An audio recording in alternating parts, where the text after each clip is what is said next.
Mesdames et messieurs, merci de nous préférer. C'est l'heure du journal sur EZE TV et voici les titres.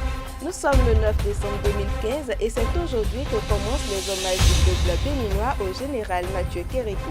Mais avant tout cela, nous ferons le tour de ce qui fait l'actualité au Bénin à travers la revue de presse.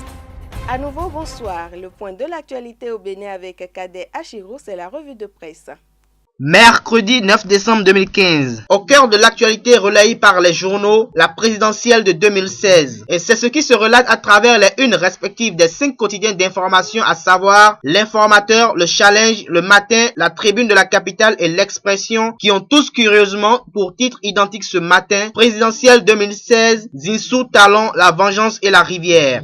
Obsèque du général Mathieu Kérékou, les hommages démarrent ce jour et c'est le Télégramme qui apporte l'information. On revient avec le quotidien L'Informateur où hier, dans le dossier tentative d'empoisonnement et tentative de coup d'état, le juge Angelo Oussou lance son livre « Je ne suis pas un héros, affaire Talon ». Quant au quotidien Les Pharaons, il s'interroge en titrant présidentielle de 2016, Lionel Zinsou a-t-il été imposé à Boniaï? Situation sociopolitique délétère sur fond de crise des valeurs, qu'en pense Albert Tévoedre? Une interpellation de l'écrivain Florent Kouaouzodi. Et c'est le quotidien d'analyse Libération qui publie cette interrogation et c'est la fin de cette revue. Le grand homme s'en est allé et Alain Foka, journaliste et présentateur de l'émission Archives d'Afrique sur RFI, au détour de son passage à Cotonou pour le lancement du film Archives d'Afrique sur Thomas Sankara, nous dit ce qu'il sait du général. Il est au micro EZE TV de Enoch Laradé et de Kader Achirou.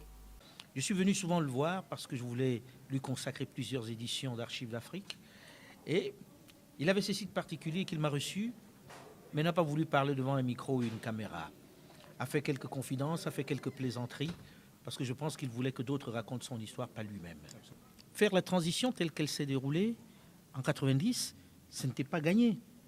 Il aurait pu, comme certains ont tenté de le faire par ailleurs, dans d'autres contrées, utiliser l'armée. Il n'a pas fait. Il n'a pas fait. Et c'est à saluer. Il aurait pu s'accrocher au pouvoir. On connaît des dinosaures qui sont au pouvoir depuis plus longtemps que lui, qui s'y accrochent encore. Tout le monde est persuadé qu'il va tripatouiller la Constitution. Il s'en va. Et quand il s'en va, il ne fait pas d'histoire. Il se fait discret. Je trouve que, comme exemple, c'est quand même assez fort. C'est assez fort de faire oublier même l'uniforme. Parce que beaucoup ont oublié que Kérékou était un militaire, un officier supérieur. Donc, c'est un général. J'estime qu'il y a des gens comme ça qui n'ont pas souhaité qu'on parle beaucoup d'eux, mais qui ont marqué l'histoire et que, qu'on le veuille ou non, il a marqué l'histoire du Bénin durablement.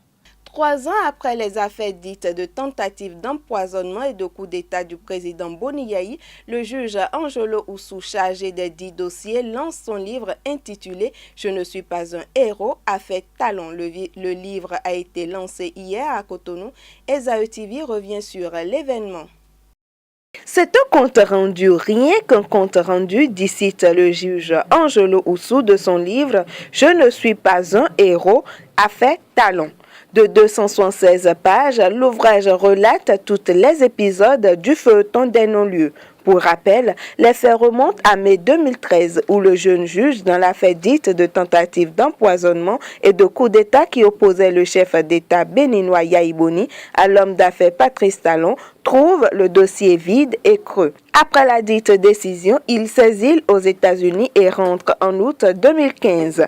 Le désormais auteur de 39 ans rêve de briguer la magistrature suprême et dit à cet effet « Les hommes politiques doivent être soumis à la loi et non chercher à soumettre la justice. C'est ce dont mon pays a besoin, c'est désormais le sens de mon engagement. » Et pour finir, nous vous proposons en image la finale du tournoi interclasse des étudiants anglophones de EZE Bénin où l'équipe de la filière intérieure a battu la filière économiste par 5 buts à 4 à l'épreuve des tirs au but. Résumé du match avec Leandro Kodo. Le tournoi interclasse anglophone de l'EZE a connu son épilogue vendredi dernier au stade René Pleven d'Akwakwa. La finale a mis au prix la filière intérieure face aux Economics. Le score étant resté nul et vierge jusqu'au coup de sifflet final, place aux épreuves fatidiques des tirs au but. Cette série s'est soldée par 5 tirs réussis pour intérieur contre 4 pour Economics. Intérieur devient le nouveau champion EZE section anglophone 2015.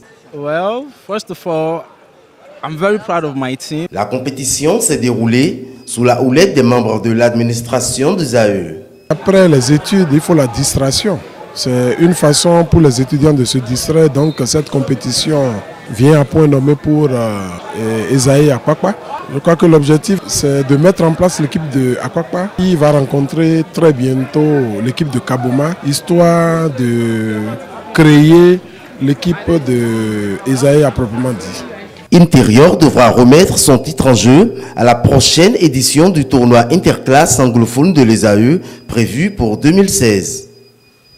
Et voilà, c'est déjà la fin sur ESAE TV. Je vous retrouve demain avec le même plaisir, même heure, même site, www.esaetv.com.